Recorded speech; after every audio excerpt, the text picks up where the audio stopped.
Brought to you by V-Guard. साहेब, आज विधिमंडळ कामकाज सल्लागार समिती बैठक झाली. काय निर्णय झाला? अधिवेशन कधी आहे? बजेट कधी आहे?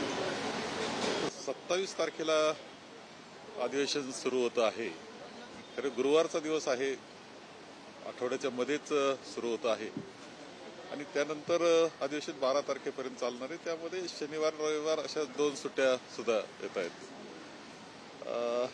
आम्ही आग्रह केलाय की सदस्यांना संधी ज्यादा मिळाली पाहिजे, त्यांचे विषय मांडण्याची संधी मिळाली पाहिजे आणि म्हणून एक दिवस कसा म्हणजे आम्ही तर आठवड्याचीच मागणी केलेली आहे. तर शेवटच्या आठवड्यामध्ये कामकाज सल्लागार समितीची बैठक एक होईल आणि त्यामध्ये आणखी वाढवण्याचं ठरलं तर वाढवू.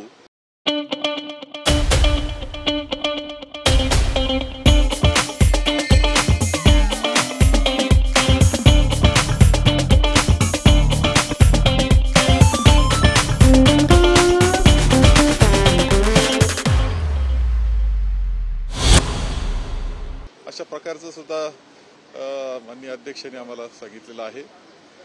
या व्यतिरिक्त काही चर्चेला संधी मिळण्याकरता म्हणून एक दिवस मध्ये शनिवारचा वाढवण्याच्या संदर्भात चर्चा ही झाली आहे. अर्थसंकल्प यामध्ये मांडला जाणार आहे, त्यावर चर्चा होणार आहे. याशिवाय राज्यपालाच्या अभिभाषणाचा अभिनंदन प्रस्ताव सुद्धा आहे आणि एक शेवटचं अधिवेशन आहे या 5 वर्षाच्या या टर्मचं, त्यामुळे अत्यंत महत्वाचं सुद्धा आहे.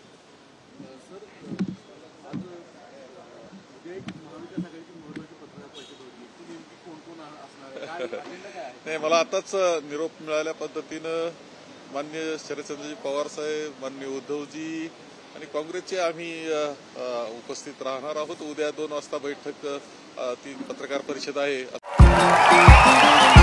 देखिए, उनका काम है अफवाह से गर्मी बढ़ाना और हमारा काम है माहौल को ठंडा रखना.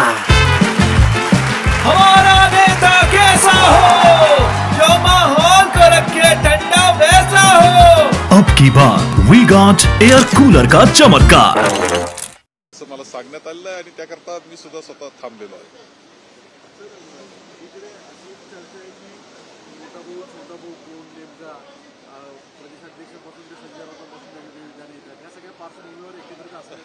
नाही, याच्यामध्ये काही नाही. महाविकास आघाडी म्हणून आम्ही अत्यंत चांगलं काम हे लोकसभेमध्ये केलेलं आहे आणि लोकांनी सुद्धा खूप चांगला प्रतिसाद आम्हाला दिलेला आहे.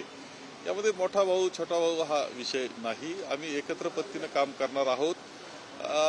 ज्याच्या विजयाची जिथं जागा आहे ती जागा त्याला मिळाली पाहिजे असा आग्रह आमचा राहणार आहे. मेरिटप्रमाणे जागा वाटप व्हावं हा आग्रह आमचा राहणार आहे आणि आम्ही एकत्र पद्धतीनं चांगलं काम करू आणि सरकार, येणारं सरकार हे निश्चितपणे महाविकास आघाडीचं राहील, मुख्यमंत्री महाविकास आघाडीचा राहील. अण्णा हजारे यांनी पुन्हा एकदा भ्रष्टाचाराच्या विरोधात भूमिका घेतलेली आहे आणि अजित पवार सत्तेत आता आहे, त्यांना क्लीन मिळाली आहे, त्या बाबतीत कोर्टात जात आहे. नाही, माननीय अण्णासाहेब आता बोलतायत हीच चांगली गोष्ट आहे. खूप म्हणजे अनेक विषय आहेत की ज्याच्यामध्ये त्यांनी लक्ष घालायला पाहिजे होतं, ते घातलेलं नाही. परंतु ठीक आहे, त्या निमित्तानं आता अण्णासाहेब पुन्हा बाहेर येत आहेत, ही चांगली गोष्ट आहे. सर, हिंदी में जानना चाहेंगे, वर्किंग कमेटी की बैठक हुई, अंदर किन विषयों पर चर्चा हुई? कामकाज सल्लागार समिति की बैठक आज हुई है और 27 तारीख को अधिवेशन शुरू होने वाला है, 12 तारीख जुलाई तक चलने वाला है. उस टाइम में ज्यादा डिस्कशन, संधि, लोगों को चर्चा करने के लिए ज्यादा संधि मिलनी चाहिए. इसलिए हमारा प्रस्ताव रहा कि यह अधिवेशन और 1 हफ्ता बढ़ाना चाहिए, लेकिन उन्होंने बताया कि लास्ट वीक में फिर एक बार हमारी मीटिंग होगी और डिसीजन किया जाएगा. उसके सिवाय भी एक सैटरडे को, शनिवार को बढ़ाने के बारे में उनका हमारा प्रस्ताव दिया है, वो उन्होंने मान्य किया है. सर, कल महाविकास आघाड़ी की बैठक हो रही है, किन विषयों पर चर्चा होगी? नहीं, बैठक नहीं, हम महाराष्ट्र की जनता जिन्होंने हमें अत्यंत अच्छा प्रतिसाद दिया है और हमारा जो विक्ट्री रही वो भी बहुत अच्छी रही है, तो उनके जनता के आभार मानने के लिए हमारी कल पत्रकार परिषद होने वाली है. अजित दादा को जो क्लीन चिट मिली है उसके ऊपर अन्ना हजारे कोर्ट में जाने वाले हैं, उसके ऊपर मुझे अभी तक इसके बारे में मालूम नहीं, लेकिन अन्ना साहब बहुत टाइम तक कुछ बोले नहीं थे. बहुत सारे सब्जेक्ट पूरे देश में है कि जिसमें उन्होंने ध्यान देना चाहिए. अभी शुरू हुआ है तो अच्छा है. Brought to you by V-Guard.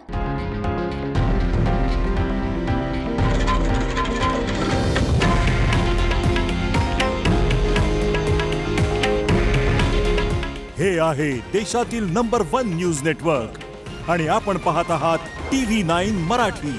काळजी तुमची, हित महाराष्ट्राचं.